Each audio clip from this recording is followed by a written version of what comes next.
여러분 2023년 한국인의 삶 만족도라는 것을 제가 보게 되었습니다. 근데 이게 최근 거라 그러네요. 그 이후에는 조사를 했는데 발표를 안 하는 것 같아요. 이유가 있겠죠. 그런데 이 삶 만족도가 10점 만점에 6.4점이 되었고 이게 전년보다 0.1% 하락하고 그 수치가 계속해서 떨어지고 있다고 합니다. 그리고 나니까 왜 발표를 안 했는지 짐작이 되기 시작하죠. 이게 2023년 이후에 급격하게 떨어졌구나 하는 것을 알게 됩니다. 그래서 보니까 이게 OECD 국가가 38개인데 38개 국가 중에 33등이랍니다. 그러니까 삶에 대한 만족도가 굉장히 낮은 편이라는 것입니다. 그러면서 이게 계속해서 감소세를 보이고 있대요. 더욱이 우리가 지금 살아가는 세상이 아주 급변하고 있죠. 내가 알던 세상이 아니다라는 생각이 들 만큼 굉장히 지금 세상이 빠르게 변하고 있습니다. 이게 그냥 세상이 바뀌었다 정도가 아니라 세상을 지금 운행하고 있던 균형추가 바뀐 것 같고 시스템이 완전히 바뀌어가고 있는 모습을 보면서 우리의 가치관과 개념마저 바꿔야 될 만큼 세상이 바뀌고 있습니다. 그러니 세상 돌아가는 모습이 답답할 수밖에 없습니다. 경제적으로나 정치적으로나 가정적으로나 개인적으로나 뭐 하나 손에 잡히는 게 없고 심지어 이게 너무 많이 바뀌다 보니까 도대체 어떻게 해야 되나를 몰라서 삶의 목적이 불분명해지고 심지어 여러분 얼마 전에는 뭐라고 얘기를 했어요? 욜로족이라는 거 나왔었던 거 기억나십니까? 욜로족이 뭐죠? 이게 너의 인생은 한 번밖에 없다 이런 뜻입니다. 그러니까 한 번밖에 없는 인생 즐기며 살자. 왜? 내가 아무리 모아도 평생 모아도 집 한 채 살 돈을 모을 수가 없기 때문에 그러니 어차피 이렇게 살고 그냥 놀다가 편안하게 인생을 즐기자. 그렇게 살던 것이 인생의 목적을 잃어버린 세대를 대변하고 있었던 것입니다. 그런데 여러분, 그럴 수도 있고 저럴 수도 있지만 이런 상태가 계속 지속이 되잖아요. 그러면 삶은 점점 암울해지고 삶에 대한 희망이 없다 보니까 삶에 대한 냉소가 만들어지고 그다음에 낙심이 찾아옵니다. 아니 어쩌면 이미 그 낙심이 우리 가운데 찾아와서 우리를 낭패감 가운데로 몰아가고 있는지도 모르겠습니다. 그러니까 그 낭패감 때문에 욜로족이며 딩크족이며 이런 얘기가 나오면서 사회 현상이 되고 젊은이들이 갈 길을 잃어버리고 있는 것입니다. 그러기 벌써 우리 안에 낙심이 찾아왔다는 것입니다. 오늘도 그저 하루 버티고 오늘도 그저 하루 살아가는 그저 꿈 없이 살아가는 삶이 되어버리게 된다는 것이죠. 여러분 이게 바로 낙심이라는 것입니다.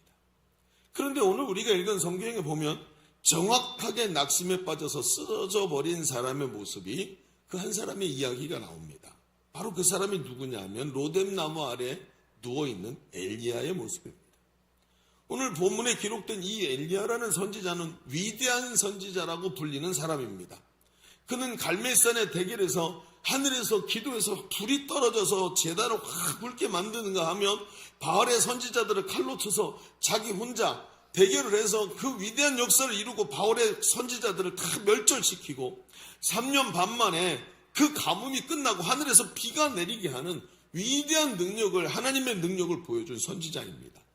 사람들이 다 갑자기 가지고 있던 생각을 싹 바꿔서 바알이 하나님이 아니라 여호와가 하나님이시구나 라고 말할 만큼 완전히 업사이드 다운을 시켜버린 사람이 이 위대한 선지자 엘리야입니다. 그런데 그가 갑자기 쓰러졌습니다.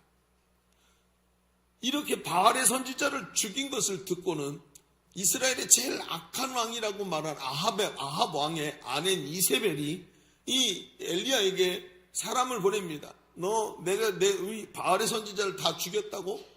너 내일까지 내가 네가 죽인 사람들하고 똑같이 만들어 놓겠다는 협박문을 보내지요. 그 협박을 듣고는 그 로뎀나무 아래 저 협박을 듣고는 낙심을 해가지고 그리고 광야로 나갑니다. 그리고 앙상한 로뎀나무. 여러분 로뎀나무 그러면 왜 로뎀나무 카페 같은 데 보면 큰 떡갈나무 그림이 있죠. 로뎀나무는 그게 아니라 로뎀나무라는 말 자체가 쌀이나무란 뜻이에요. 쌀이나무입니다. 그러니까 광야에서 이런 큰 떡갈나무 같은 게 자랄 수 없는 척박한 곳에서 아주 삐질삐질 자라나는 그런 쌀이나무가 로뎀나무입니다. 그런데 그 밑에 누웠으니 여러분 그러면서 뭐라 그래요? 하나님 죽는 것이 더 낫겠습니다. 차라리 죽여주십시오. 우울증에 빠져 있는 것입니다. 하나님은 그를 찾아가셔서 그를 회복시키십니다. 오늘 말씀을 가만히 보면 그를 하나님이 어떻게 다루시는지를 우리가 보게 됩니다. 우리는 낙심한 엘리야를 회복시키시는 하나님께서 찾아가셔서 그를 어루만지시고 회복시키시는, 마치 우리말로 하면 무슨 회복의 테라피 같은 것을 하시는 것을 보게 됩니다. 우리는 좀 이 내용을 좀 깊이 봐야 합니다. 왜냐하면 하나님은 그저 사람을 겉에만 만지고 계시는 게 아니라 그 낙심한 엘리야의 마음을 회복시키고 계시기 때문입니다. 오늘 우리는 이 하나님의 테라피를 보시죠. 어떻게 다루고 계실까요? 하나님은 무엇을, 그 엘리야의 원인, 그가 쓰러져 있고 낙심한 원인을 무엇으로 짚어내셨고, 그리고 그것을 어떻게 다루고 계시는지 오늘 말씀을 통해서 이 말씀의 깊은 곳에서 우리 이 낙심의 시대를 살아가는 우리를 회복시키기 원하시는 하나님의 테라피를 경험할 수 있는 우리 성도들 되시기를 주님의 이름으로 축복합니다. 자, 주보를 펼쳐서 3면을 보시면 주보 3면에 오늘 말씀의 제목이 있습니다. 쓰러진 로뎀나무 아래서.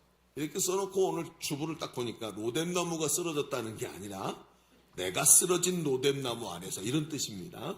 그렇게 보시고 오늘 두 가지 얘기를 통해서 말씀을 좀 펼쳐가 보죠. 첫 번째, 한번 이렇게 써보실까요? 하나님은 지쳐서 쓰러진 엘리야를 회복시키십니다 하고 써보시죠. 회복 너무 길지요? 조금만 참으시면서 회복이라고 쓰시면 되겠습니다. 자, 그리고 얘기를 좀 펼쳐가 보죠. 오늘 성경은 위대한 선지자가 왜 쓰러졌는지를 정확하게 말해줍니다.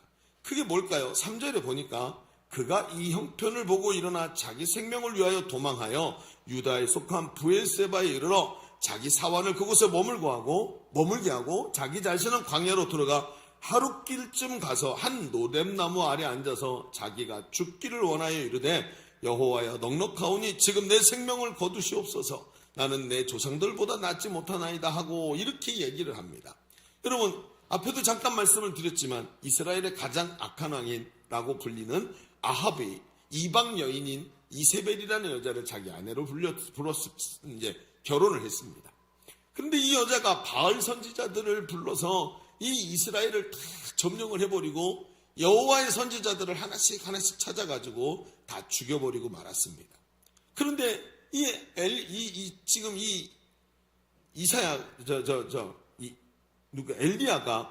엘리야가 그 능력을, 하나님의 능력을 보이면서 대결을 해가지고 승리하고는 이 바알의 선지자들을 싹 죽인 것을 보고는 사신을 보내가지고 죽이겠다고 협박한 이야기를 듣고 낙심한 거예요. 그래서 3절에 그가 이 형편을 보고 자기가 지금 협박당하는 것을 듣고 이렇게 넘어졌다라고 하는 것입니다. 그런데 앞에도 말한 것처럼 하늘에서 불을 내리게 한 선지자가 이 여자의 한마디를 듣고 하는 행동으로는 어울리지 않는 행동이죠.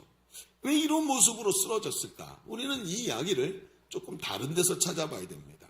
우리는 이 대목에서 엘리야의 영적인 상태를 좀 분석해 봐야 되는데요. 한번 들어보십시오. 여러분, 성경은 사람을 영혼과 육체로 분리합니다. 그렇게 얘기를 합니다. 그래서 사람은 겉으로 육체가 있지만 내면에 영혼이 있다라고 얘기합니다.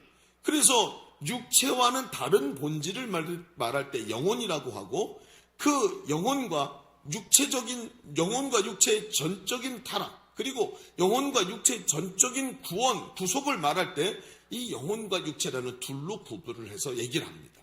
그러니까 이걸 보고 뭐라 그러냐면 신학적 용어로 이분설이라 그래요. 사람은 둘로 구성되어 있다. 영혼과 육체로 구성되어 있다. 그런데 성경을 찾아보면 성경에는 동시에 이것을 구원에 대해서만 얘기하지 않고 기능적으로 말하는 장면이 있는데, 그 기능적으로 말할 때는 육체 그리고 영혼을 영과 혼 두 개로 분리해서 얘기하는 장면들이 종종 나옵니다.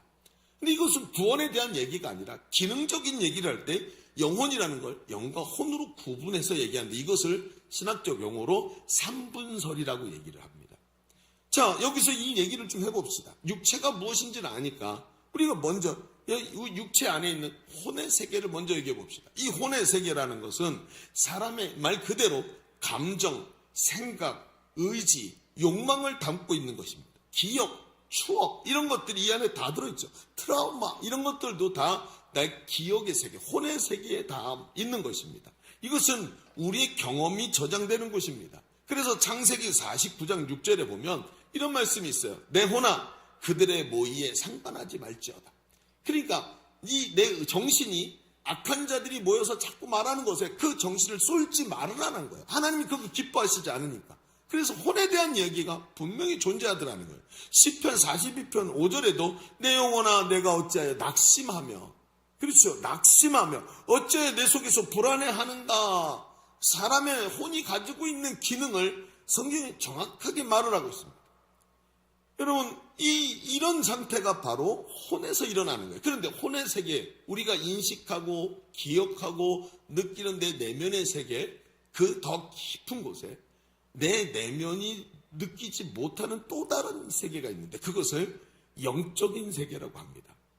영의 세계는 내가 의식이나 무의식 속에서 느끼는 것이 아니라 바로 말 그대로 영적인 것입니다. 이곳은 하나님의 임재가 있는 곳이고 이곳에서부터 거듭남과 구원의 역사가 일어나는 것. 여기가 성경이 말하는 것이 하나님의 나라는 여기 있다 저기 있다 할 것이 아니에요. 너희 속에 있느니라 하면서 하나님께서 우리 가운데 구원받는 하나님의 백성 안에 오셔서 내 마음을 내 몸을 성전 삼고 계신다고 할 때 그 계시는 곳이 바로 영이라는 곳입니다. 우리의 영혼은 아주 깊은 곳, 우리 내면의 깊은 곳에 있고 이곳에서 하나님과 우리가 함께 거주하는 장소가 되는 것입니다. 예수님은 니고데모, 유대인의 학자인 니고데모와 대화를 통해서 사람이 거듭날 때 영의 영역에서 그 거듭남이 일어나는 것이라고 말하면서 요한복음 3장 6절에 예수님이 이런 말씀을 하십니다. 자, 보여주세요. 요한복음 3장 6절에 뭐라 그랬죠?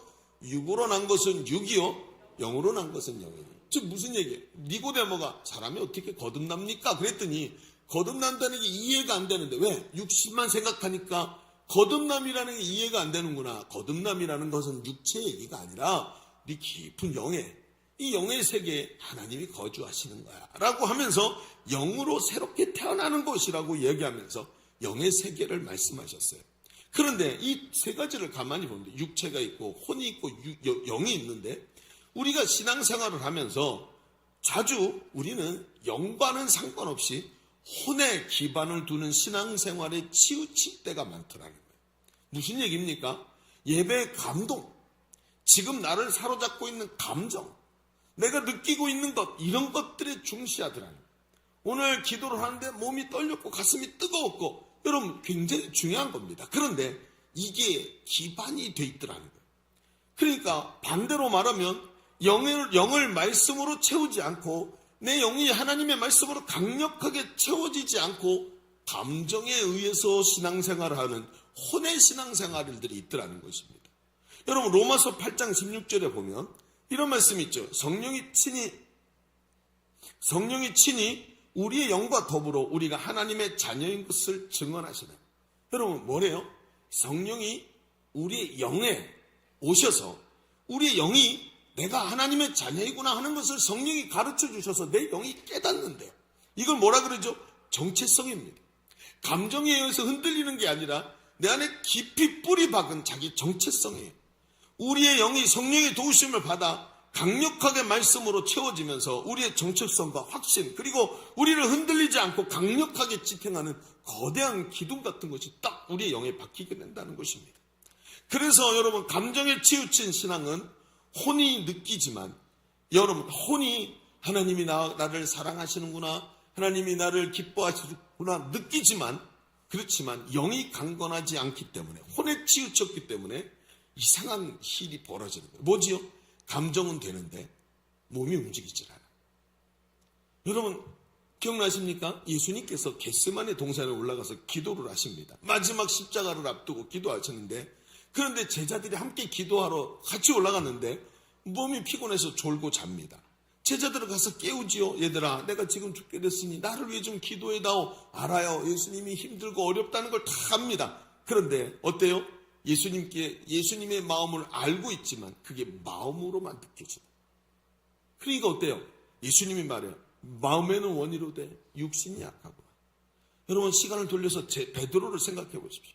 예수님 십자가에 죽게 될 것이라고 말했더니 여러분 혼의 신앙생활을 하든 감정으로 가든 베드로가 뭐라 그래요? 주여 이 일이 일어나지 않도록 우리가 막겠습니다 라고 말하지요. 예수님이 베드로에게 뭐라고 말합니까? 사탄아 내 뒤로 물러가라. 너는 나를 쓰러지게 한다. 네 감정에 의해서 그 감정에 사로잡힌 것으로 인해서 내 마음이 흔들리게 된다. 결국 여러분 베드로가 선 자리가 어디입니까? 예수님을 3번 부인하는 자리에 서는 거예요. 예수님을 그게 감정에 치우친 사람. 외부적 중심이 깊이 세워지지 않고 영의 세계의 말씀과 성령으로 거듭나서 말씀이 나를 사로잡는 강력한 이 기준이 세워지지 않고 감정에 의해서 움직이니까. 그러니까 문제가 생기면 자주 흔들리는 것입니다. 아니 오늘도 말씀 속에 너무 좋았고 은혜가 좋았고 오늘도 눈물이 났고 막 가슴에 떨림도 있었는데 그 말씀이 내 영의 세계에 깊이 나를 주님과 인격적 관계로 끌고 가지 않는 거예요. 그러니까 어때요? 마음에는 원인데 혼의 세계에는 원인데 그런데 어떻게 돼요? 몸이 움직이죠. 육체가 약한 상태로 가게 되는 겁니다. 여러분 여기서 엘리야를 다시 한번 봅시다. 이제 보이기 시작합니다. 왜 낙심했을까요? 엘리야가 왜 낙심했죠? 왜 넘어졌죠? 아까 우리가 읽었던 3절에 보니까 그가 이 형편을 보았답니다. 지금 눈앞에 펼쳐지고 있는 상황을 보았다는 거예요. 그리고 자기 생명을 보존하고자 자기가 위태로워졌다고 두려운 마음이 자기를 확 사로잡고 혼의 세계가 뒤죽박죽이 되기 시작합니다. 그리고 두려워서 도망을 쳤습니다. 그런데 이게 계속해서 아니야 하나님 나와 함께 하시지 내가 하나님 말씀이 이렇게 나를 지금 인도하고 계시지 이게 아니라 계속 혼이 인도하는 대로 갑니다. 가다 보니까 어떻게 돼요? 자기 사환, 자기를 도와주는 어린아이 이런 소년이 자기 옆에서 자기를 도와주는 조수를 어떻게 하냐면 떼어놓습니다. 따라오지 마라. 얘가 옆에서 물도 들어주고 짐도 들어주고 음식도 챙겨주고 이렇게 하면서 함께 가야 되는데 이 동자를 사환을 떼어놓고 혼자 광야로 들어가서 하룻길을 걸어갑니다. 별거 아닐 것 같죠? 여러분 광야에 가보면 말입니다. 숨을 쉬는 것만으로도 호흡에서 안에 있던 수분이 다 빠져나가요. 그래서 그냥 물을 마시면 된다 이 정도가 아니라요. 어느 정도였냐면 어떤 사람이 3시간을 트레킹을 했어요. 이게 광야에서 트레킹을 하면 내 뒤에다가 1.5리터짜리 페트병에다가 물을 2병을 가지고 3시간을 갔는데 30분 만에 바닥에 났대.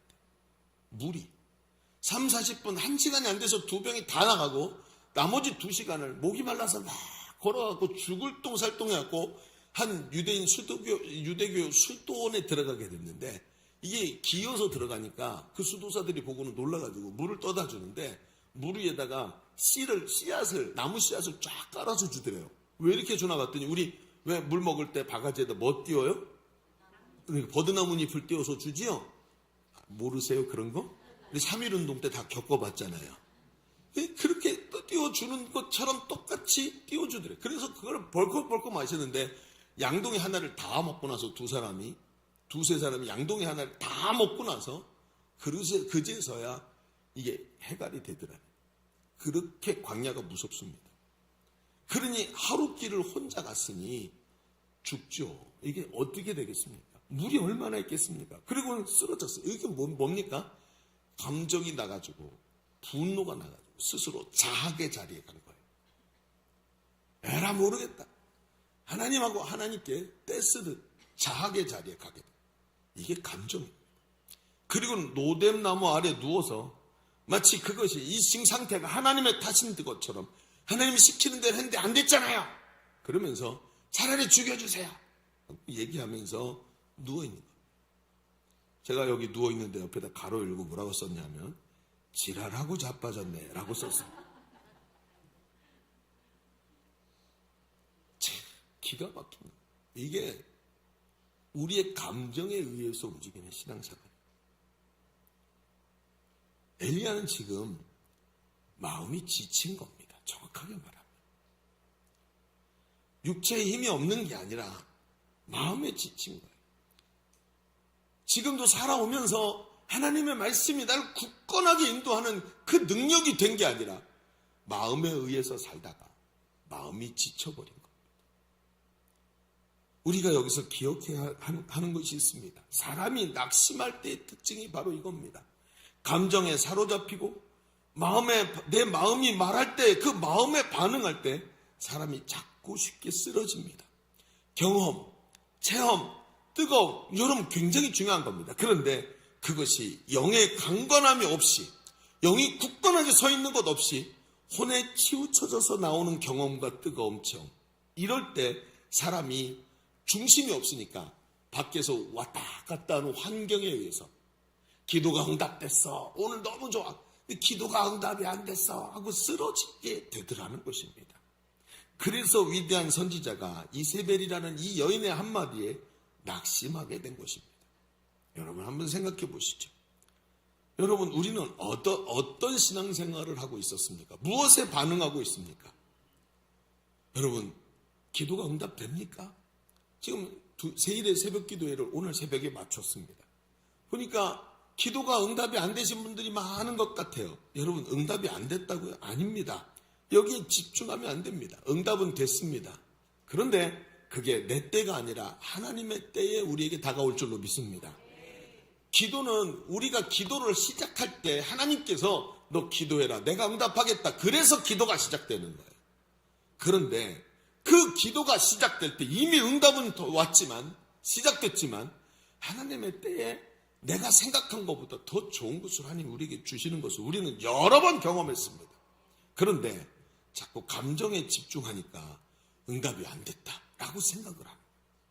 그리고 환경의 바람이 막 움직이니까 말씀에 굳건히 서지 못하고 환경에 의해서 되네 안 되네 하는 생각들이 자꾸 우리를 사로잡게 되는 것입니다. 그래서 더 중요한 것은 내 생각이 감정과 마음, 즉 혼에 집중한 것이 아니라 내 영이 말씀과 성령에 사로잡혀서 하나님의 자녀라는 분명한 정체성과 확신 속에 서야 할 줄로 믿습니다. 그렇습니다. 이게 중요한. 그래서 주님이 지금 분석하신 게 뭐예요?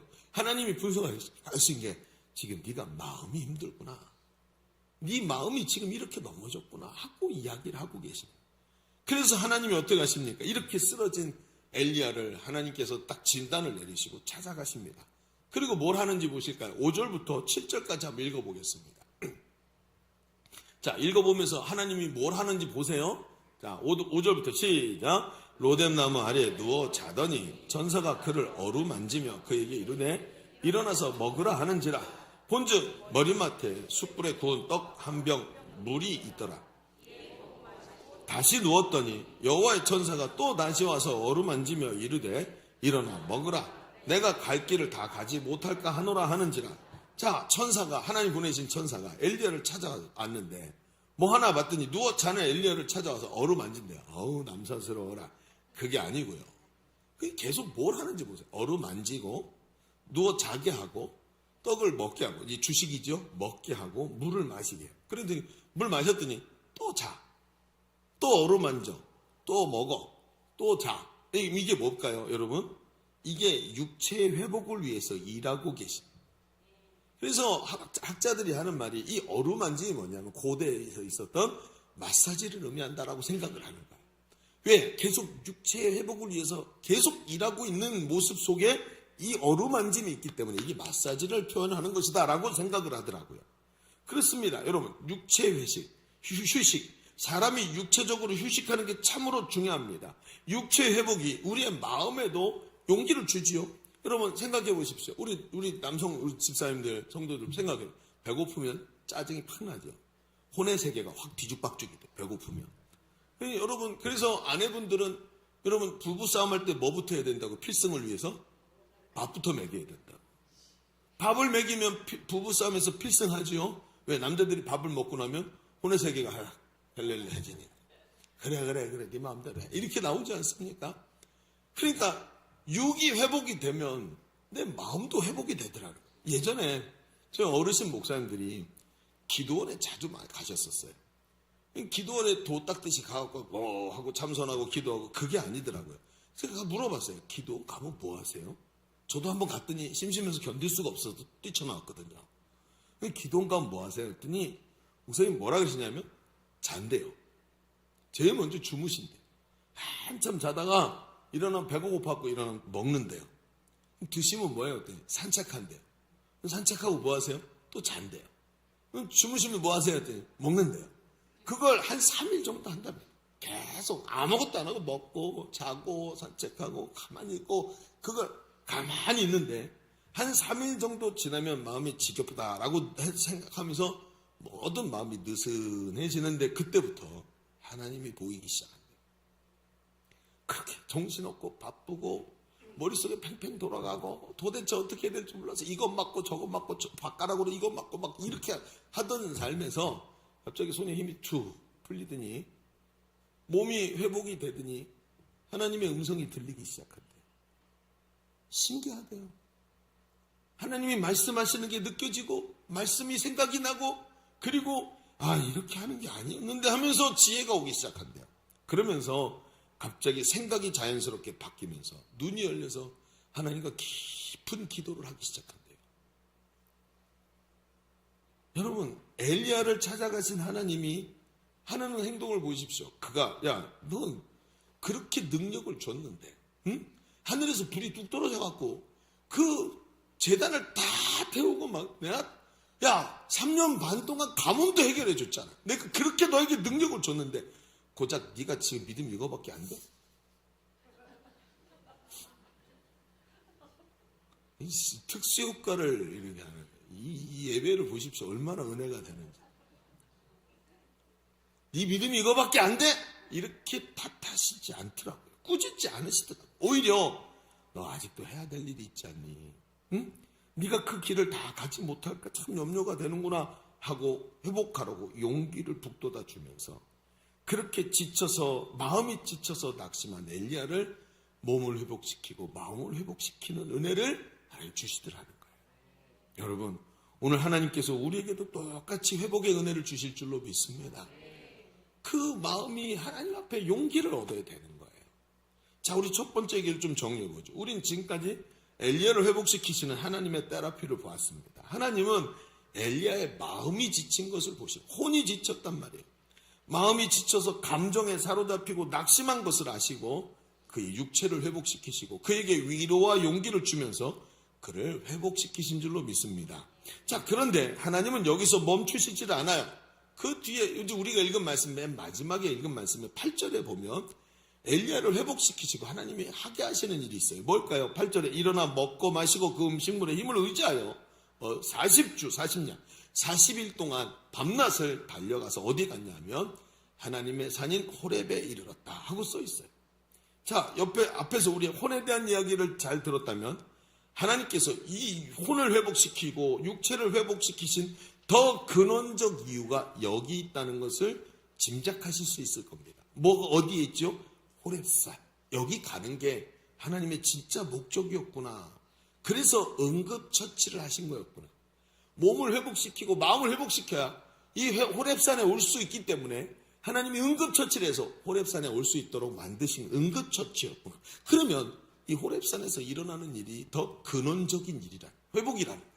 더 근원적 회복은 이거라는 거죠. 그러면 뭐가 회복됐길래 호렙산을 왜 부르신 건데? 자, 이 얘기에 대해서 답을 좀 마무리하면서 얘기 들어보시죠. 자, 두 번째도 이렇게 한번 써볼까요? 진정한 회복은 영혼의 깊은 곳에서 일어납니다. 어디서 일어난다고요? 영혼의 깊은 곳. 우리의 감정과 마음이 아니라 영혼의 깊은 곳에서 일어납니다. 자, 하나님께서 엘리야를 호렙산에 부르십니다. 그리고 호렙산에서 하나님 딱 갔더니 앞에 바람과 강력한 바람, 지진, 뭐 이런 불길이 확 지나가. 다 뭐죠? 강력한 바람, 땅을 뒤흔드는 지진, 거대한 불꽃. 이건 이 시대에 말하고 있는 하나님의 권능이라고 표현하는 것들입니다. 그래서 엘리야도 뭘 경험했어요? 하늘에서 불이 내려오고 제단을 태우는 그 모습을 봤죠? 그 거대한 하나님의 능력입니다. 그런데 거기 하나님이 안 계시는 거예요. 이상하다. 여기 하나님의 능력이 막 지나가는 것 같은데 그 능력이 하나님이신 줄 알았는데 그게 아닌 거예요. 근데 하나님 물어보시는 거예요. 너 여기서 뭐 하냐? 너 여기 왜 왔니? 너 지금 여기 왜 왔니? 그랬더니 엘리야가 대답을 해요. 열왕기상 19장 10절에 그가 대답하되 내가 만군의 하나님 여호와께 열심히 유별하여 싸우니 이는 이스라엘 자손이 주의 언약을 버리고 주의 제단을 헐며 칼로 주의 선지자들을 죽였으며 오직 나만 남았거늘 그들이 내 생명을 찾아 빼앗으려 하나이다. 지금 하소연을 하는 거죠. 하나님 다 죽이고 나만 남아갖고 내가 하나님 앞에 얼마나 열심히 했는지 아시잖아요. 3년 반 동안 지명수배 당하고 수많은 사람이 나 찾아 죽이려고 그러고 그래도 하나님 앞에서 열심히 했고 갈멜산에 가서 하나님의 능력 주셔서 그것까지 다 했잖아요. 그런데 이제 이제 하나님 다 쓰고 나니까 단물 다 빠지니까 버리신 거예요. 나 이제 죽게 생겼어요. 사람들이 나 죽이려고 그래요. 그러면서 하나님께 막 하소연을 하는 거예요. 하나님이 앞으로 나와라. 그러니까 하나님 앞으로 딱 나가도 또 강한 바람과 지진과 불이 막 큰 능력이 나타나는데 이상한 그 능력 안에 하나님이 안 계시는 거예요. 그러더니 19장 12절에 이렇게 말해요. 또 지진 후에 불이 있으나 불 가운데도 여호와께서 계시지 아니하더니 뭐라 그래요? 불 후에 뭐가 있었다고요? 세미한 소리가 있는지. 그게 하나님의 음성이었던 거예요.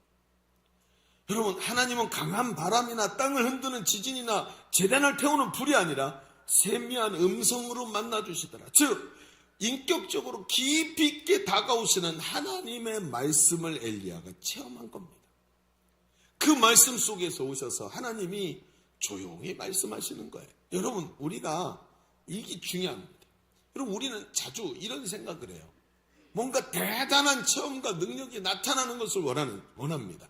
그래서 하나님 살아계신 걸 보여주세요. 그런데 여러분, 사람이 어떻게 해야 되죠? 그렇게 이미 잘 알고 있던 내용이었는데 어느 날 조용히 기도하는 가운데 성령님이 세미한 음성으로 깨닫게 하시죠.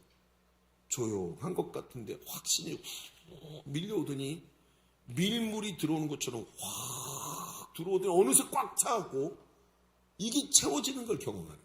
이게 뭐죠? 세미한 음성 속에서 하나님이 얘기하시는 거예요.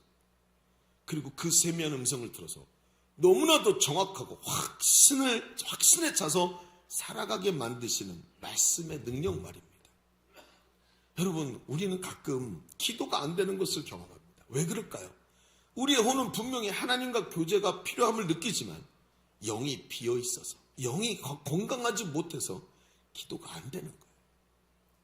예수님께서 겟세마네에서 긴급해서 제자들에게 3번이나 깨워서 기도하라고 했지만 기도하지 못하던 제자들에게 뭐라고 말해요? 마음에는 원이로되 육신이 약하구나. 마음으로는 되는데 이 모든 것을 움직일 수 있는 영의 힘이 없다라는 거예요. 바울은 이 부분을 확실하게 정리합니다. 로마서 8장 16절에 같이 읽어볼까요? 시작. 성령이 친히 우리의 영과 더불어 우리가 하나님의 자녀인 것을 증언해요. 사도 바울은 성령이 우리의 영과 더불어, 즉 우리의 내면의 깊은 곳에 있는 영에게 성령이 오셔서 우리를 말씀을 깨닫게 하면서 하나님의 자녀인 것을 자꾸 증언하신대요. 내 안에 세미한 음성으로, 얘야, 너 하나님이 너를 위해 생명 버리시고 아들 예수의 피로 너를 사셔서 너를 하나님 자녀 삼으셨단다. 저 이거 있잖아요, 유치원 때부터, 아니 그 이전부터 듣고 알던 얘기입니다. 그런데 어느 날 그게 세미한 음성으로 깨달아지는데, 성령님의 도우심으로 확신 가운데 들어오는데, 그 확신과 정체성을 얻기 시작하면서부터 하나님 앞에서 강력한 하나님의 사람으로 변화되기 시작하더라고요. 갈라디아서에서는 이 말을 더 정확하게 말합니다. 갈라디아서 5장 16절, 내가 이르노니 너는 성령을 따라 행하라. 그러면 육체의 욕심을 이루지 않냐.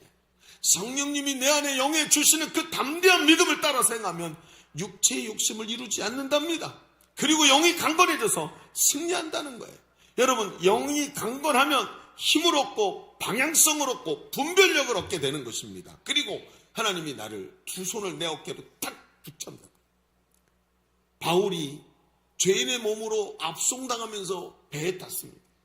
배가 유라굴라라는 광풍을 만나가지고 미친 바람을 만나고 배가 두 줄씩 막 이러지도 못하고 저러지도 못하고 막 배를 움직이는 기구까지 배에다가 물에다가 던져버리고 선적했던 값비싼 것들을 다 물에다 던져버리고 사람들이 아이고 이래도 안 되겠구나, 이제 여기서 우리는 죽는구나 라고 생각하는데, 그 밤에 하나님이 바울에게 오셔서 바울의 어깨에다 손을 탁 얹으시더니 말을 합니다. 세미한 음성으로, 바울아 걱정하지 말아라. 네가 로마에까지 가서 내 복음을 전해야 할 것이다. 너 여기서 절대 죽지 않는다. 내가 저 사람들을 너에게 주겠다. 저 사람들 죽지 않는다.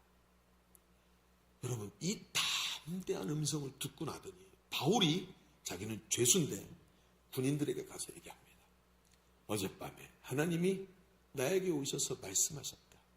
내가 저 로마까지 가야 되기 때문에 나는 죽지 않는다. 그리고 하나님이 당신들을 나에게 주셨다고 했다. 당신 중에 한 사람도 죽지 않는다. 여러분, 할렐루야. 그리고 진짜로 하나님이 그들이 한 사람도 죽지 않고 하나님 앞에서 바울의 말처럼 되게 만드신, 그들이 누구를 의지했겠습니까? 바울. 내면이 강력한 그 사람. 우리는 영의 말씀이 우리의 내면의 영을 강하게 만드는 줄로 믿습니다. 여러분, 우리의 감정, 혼의 세계는 음악, 예술, 인식, 위로, 이런 것들로 힘을 얻고 채워집니다. 그래서 힐링이라는 말은 자체는 전부 혼의 세계 겁니다. 그런데 영은 말입니다, 하나님의 말씀으로 강건해지는 겁니다. 하나님과 친밀한 교제를 통해 성장합니다. 잠언서 20장 27절에 사람의 영혼은 여호와의 등불이라 사람의 깊은 곳을 살피시느니라. 깊은 곳을 살피신답니다. 하나님이 뜻을 드러내시고 빛을 비추는 곳, 그곳이 내 영이고, 그래서 우리는 이미 구원받았지만 영을 강하게 하고, 우리는 이미 구원받아서 구원이 완성되었지만 신앙생활은 매일을 이 영을 하나님의 말씀으로 비추고 성화, 거룩함의 길로 오늘도 한 걸음 한 걸음 걸어 나가는 길인 것입니다. 구원받은 자의 영은 성령의 다스림을 받지만 혼을 다스리기 위해서 매일 하나님의 임재로 내 영이 충만할 때 흘러 넘치기 시작하고, 그리고 혼이 하나님의 말씀에 순종해, 생각이 성령에게 순종해, 감정이 성령에게 순종해, 내 의지가 성령에게 순종해. 기억이 아무리 안 좋은 기억이 있어도 성령님이 그 기억을 사로잡으셔서 그 기억을 뒤집어내시고 나를 견딜 수 없게 만드는 트라우마가 아니라 하나님 앞에서 해결된 기억으로 만들어 가실 줄로 믿습니다. 그래서 영이 강해야 되는 거예요. 영이 말입니다. 말씀으로 채워져야 되는 것입니다. 여러분, 오늘도 우리 간증 들으셨죠? 간증 얼마나 강력합니까? 그렇게 감정에 취약해서, 관계에 취약해서 주신 은혜를 잊어버리고 밖에 나가서 고민하다가 하나님이 주셨던 그 은혜를 사모해서 돌아왔는데, 이전처럼 돌아가지 않기 위해서 양육과 훈련으로 내면을 강하게 채우니까 여러분, 뒤에 가서 대기를 들어보십시오. 뒤로 가면 갈수록 이분의 목소리가 커지는 걸 여러분 느끼셨습니까? 확신에 차 있는 모습을 느끼셨습니까? 그렇습니다. 이게 바로 그겁니다. 그래서 우리 예일교회에서는 수많은 사람이 양육과 훈련을 받고 자기 내면의 영을 새롭게 하고 담대하게 세우는 거예요. 그럴 때 역사가 일어나요. 여러분, 하나님의 테라피 바로 이겁니다. 낙심한 엘리야에는 세미한 음성, 인격적으로 다가오시는 하나님의 임재를 통해 중심의 회복을 경험한 것입니다. 여러분, 하나님은 오늘 낙심한 우리의 심령을 회복시키기를 원하십니다. 생각해 보십시오. 지금까지 나의 신앙생활이 왜 이렇게 낙심이 많았을까요? 왜 좌절이 많았을까요? 왜 사람들에게 자꾸 상처를 받았을까요? 왜 작은 어려움에 자주 흔들리고 로뎀나무 아래 쓰러져 누워가지고 환경을 원망하고 하나님께 하소연하던 날이 왜 이렇게 많았을까요? 왜요? 혼의 중점을 두고 신앙생활을 넘어져서 거기서 쓰러져 있던 것입니다. 여러분, 이제는 영이 강건해지는 신앙으로 넘어가야 할 줄로 믿습니다. 하나님의 자녀로 정체성이 뚜렷해지고 말씀과 성령으로 내 영이 충만해서 확고히 서고 말씀이 우리의 영의 능력이 되어 영혼을 지배하는, 영이 능력이 돼서 혼을 지배하고 영혼이 하나가 돼서 하나님의 성령의 인도하심을 받는 사람, 저 흔들리지 않는 저 사람, 어디 갖다 놔도 저 사람은 이길 거야 라고 생각되는 그 사람, 그의 모습이 바로 여러분의 모습이 될 줄로 믿습니다. 바로 이것이 하나님의 테라피였습니다. 여러분, 엘리야는 이제 마무리하십시다. 엘리야는 하나님의 비전을 알게 되었고 나가서 능력의 선지자로 쓰임받고 죽음을 경험하지 않고 회오리 바람을 타고 하늘로 올라가는 은혜를 경험하게 됩니다. 하나님은 오늘 육체를 회복시키시고 혼을 위로하십니다. 그리고 영을 강건하게 하셔서 흔들림 없이 견고히 달려가는 삶으로 우리를 이끄실 줄로 믿습니다. 더 이상 로뎀나무 아래 쓰러져 있지 않겠다. 이 확신을 가지십시오. 조금 더 강하게 말할까요? 로뎀나무 아래서 뭐라고 아까 그랬죠? 그렇지 않겠다.